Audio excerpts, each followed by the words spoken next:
Hello, friends and residency candidates, and welcome to today's success story interview, where I have the pleasure of speaking with matched applicants, Dr. Manik Madaan, who is also a featured applicant through our residency prep vlog series. So, hello and welcome.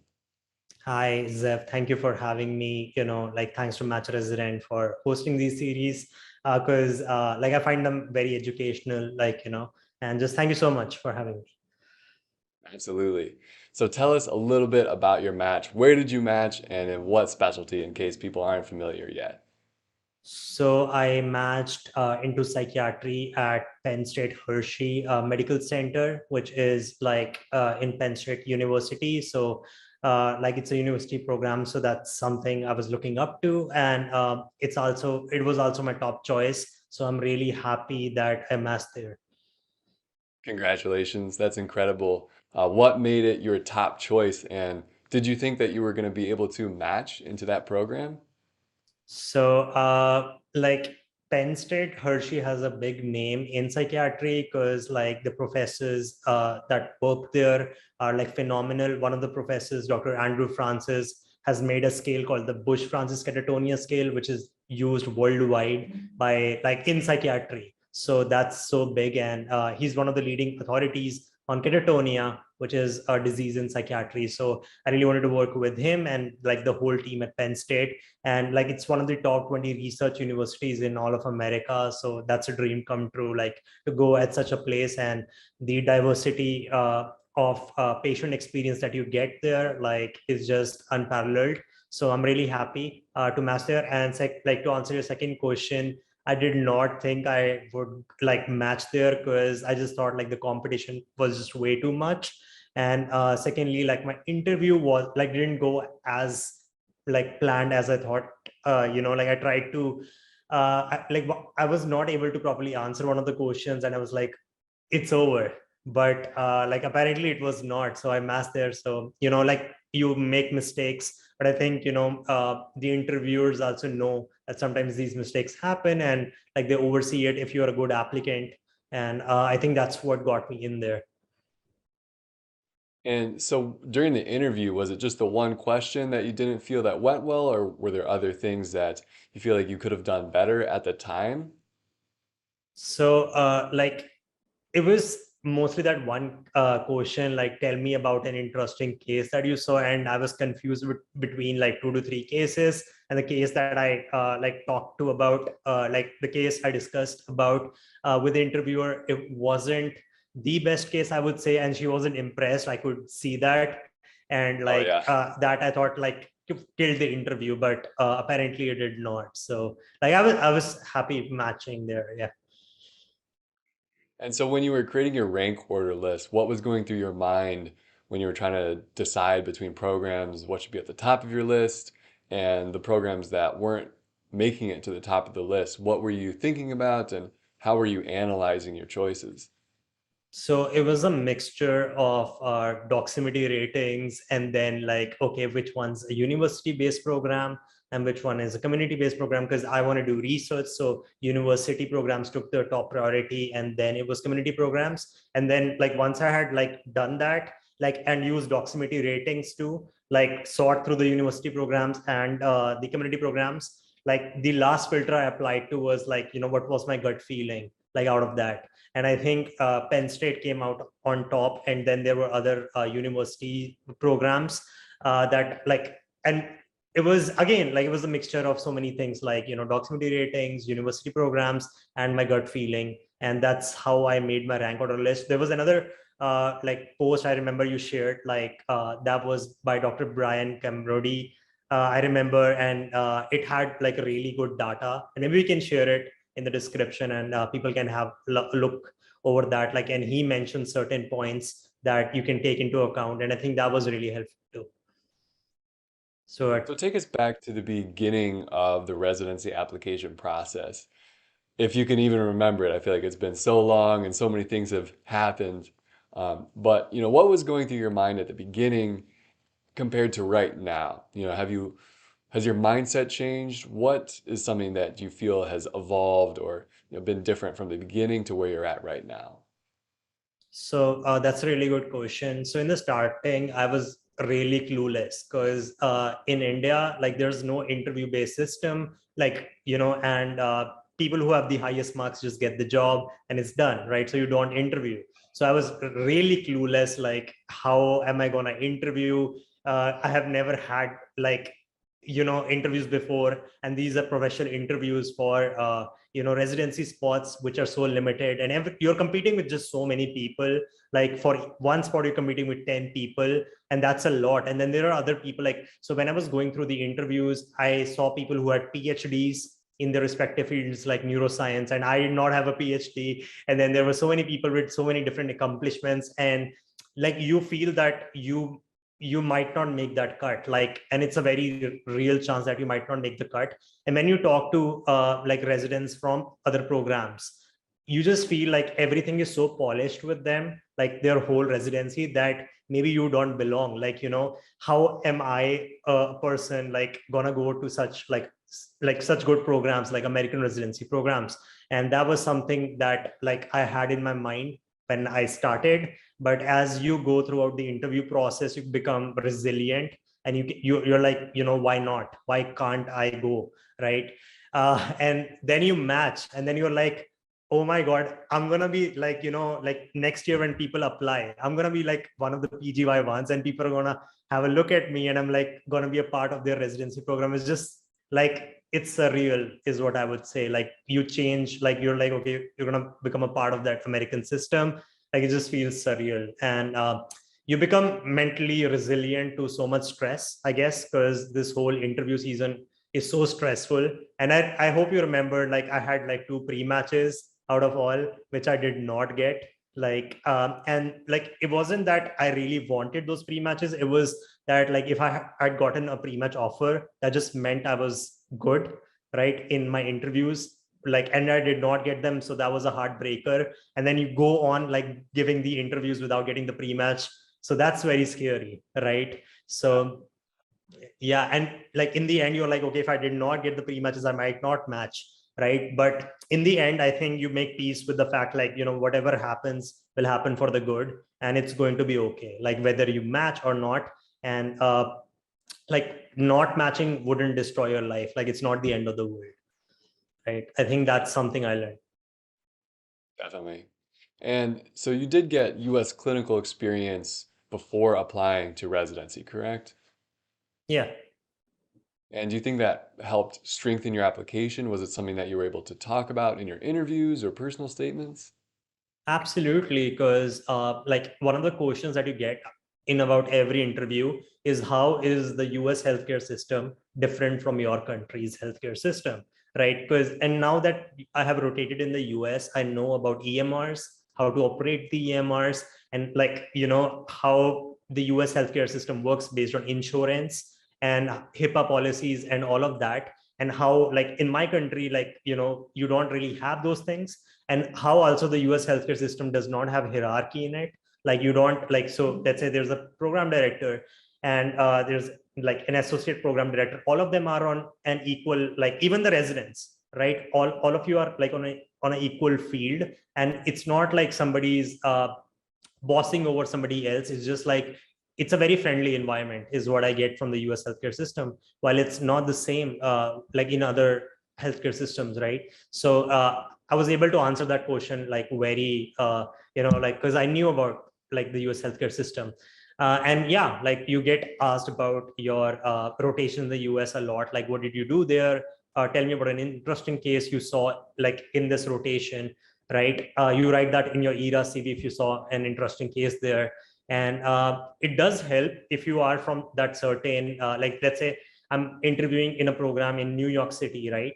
And I have US clinical experience from New York City. So they like that a lot, right? Like you have been to the New York, you've been to Brooklyn, you've seen how it works, like how the metro works. So yeah, and how like it's just such a diverse place, right? Like Brooklyn is so diverse. So yeah, so you can always talk about that, and they like that, like about their place. Like, and I think about like so many in interviews they were like, have you been here, like in Cleveland, have you been here, like. And I think that's important, because like when you come to the US and you rotate in a certain like city, you get interviews from that city, right? And that's a good thing too, I Perfect. And guess. it sounds like it worked out for you, matching at your number one choice. So, what is something that you would tell an applicant who's just starting the process for this upcoming season, based on your experiences? What's some advice that you would give them? All right, that's again a great question. The first advice I would give you is like think about this whole process like not as a marathon, but as a series of sprints, right? Like that's like the first advice I would give you. And the reason I say so is because when you're looking from the starting point to the finish line, it can like seem very daunting because you just have so many things to do. You have to write your steps, you have to go like get your US clinical experience, get your LORs, write your personal statement, make your ERA CV, give your interviews, and then there's the visa process. And when you like look at that whole process, like it can be very frightening.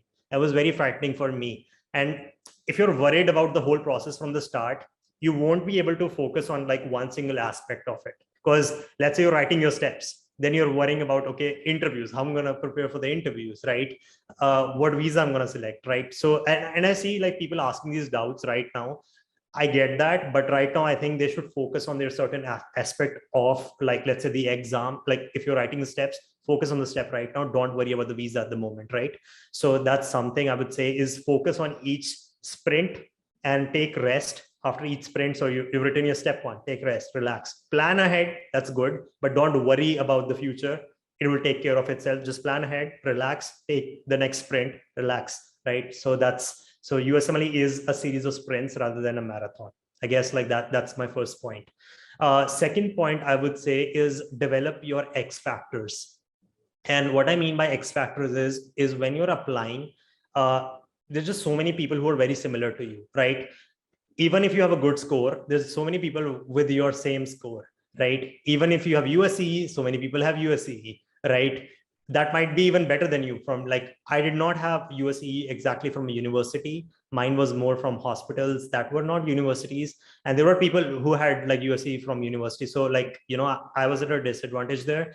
But the way you can develop X factors is try to do something different. For me, that was like number one, I had a course, right, called high intensity learning, and everybody was like, "What is this?" And like then they could search it up on Google, and they were like, "Oh, that's just so cool, right?" I have a YouTube channel, and then they would like go search me up on YouTube, right? And like the third X factor would be I do meditation, like this thing called biofeedback based meditation. So if I'm applying in psychiatry, so meditation is a big thing that's coming up, right? Mindfulness, Yeah. meditation. So I would talk about this device that I use to meditate and like how it can be used to improve meditation. So they were very fascinated by this. And now like Yeah. when you have so many X factors stacked up, they remember you. Like they're like, oh, do you remember the mindfulness guy, the meditation guy? Right? When they're creating their rank order list, they're like, oh, he had a YouTube channel. Oh, like he had a course that he teaches. That's just so cool, right? And I remember so many people telling me like, that's just so cool, like your meditation device and a lot of those things. And they took down the name of the device and then they would like go search it up. And yeah, I remember in one of my interviews, one of the PDs was just going through my YouTube channel by interviewing me. So Really? yeah, yeah. So I guess like for everyone, what I would say is like, you know, it doesn't have to be as big as YouTube, but try to do something that differentiates you from everyone else.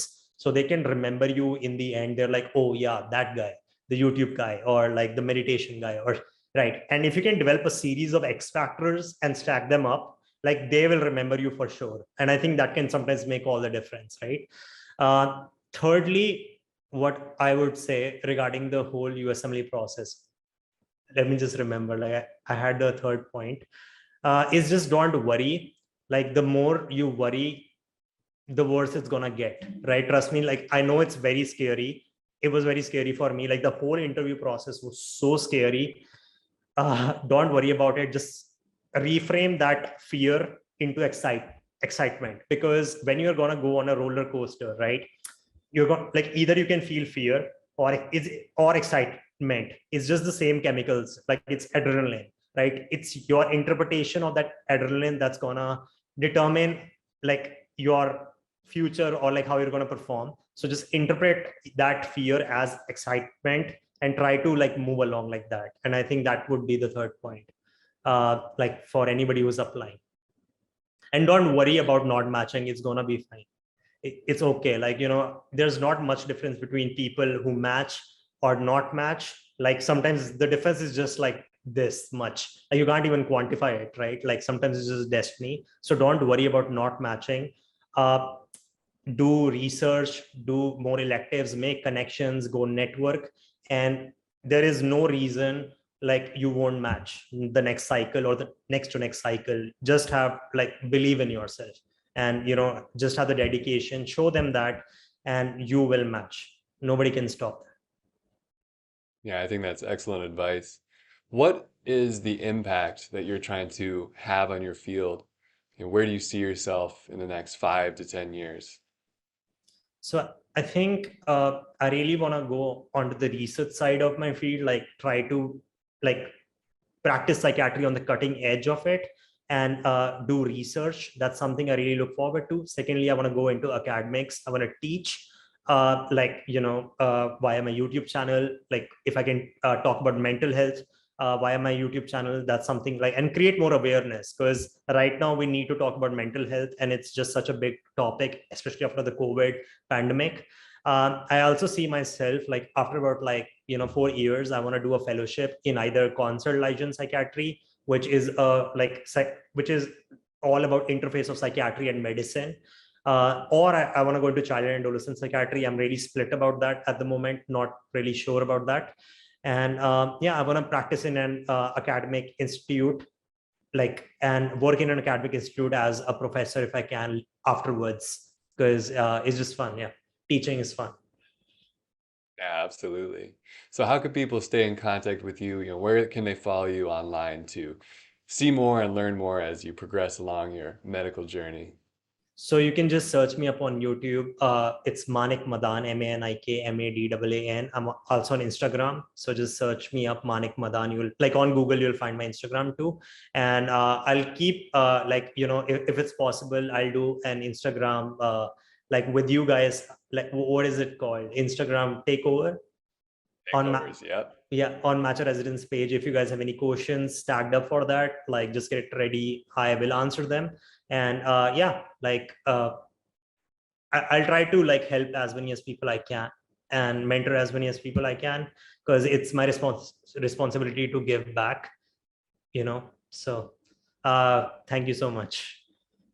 That's about it. Perfect. And thank you so much for participating and congratulations again on your match to your number one choice. Yeah, like it's all thanks to you guys, like Matcha Resident. Like definitely follow them on Instagram and YouTube. Each and every video is just so like information packed and so helpful. I wish I found you guys later, like sorry, earlier. Yeah. So it was really helpful, and the interview prep that you guys had, like I took the big interview prep with Matcha Residents, like big interview prep, that was really helpful, and like it helped me structure my answers. The PS statement editing, and that was just like, and the ERA CV editing was really phenomenal. And I remember somebody like looking up my PS, like one of the coordinators in a program that I interviewed, and they were really like, this is like a great PS. And I remember like them talking about a line in the PS where I talked about psychiatry and how psychiatry interacted with every field of medicine. And they just liked it so much. They were like, we're going to steal it. And it's all thanks to you guys. Yeah. Well, you heard it from Dr. Manik Madaan.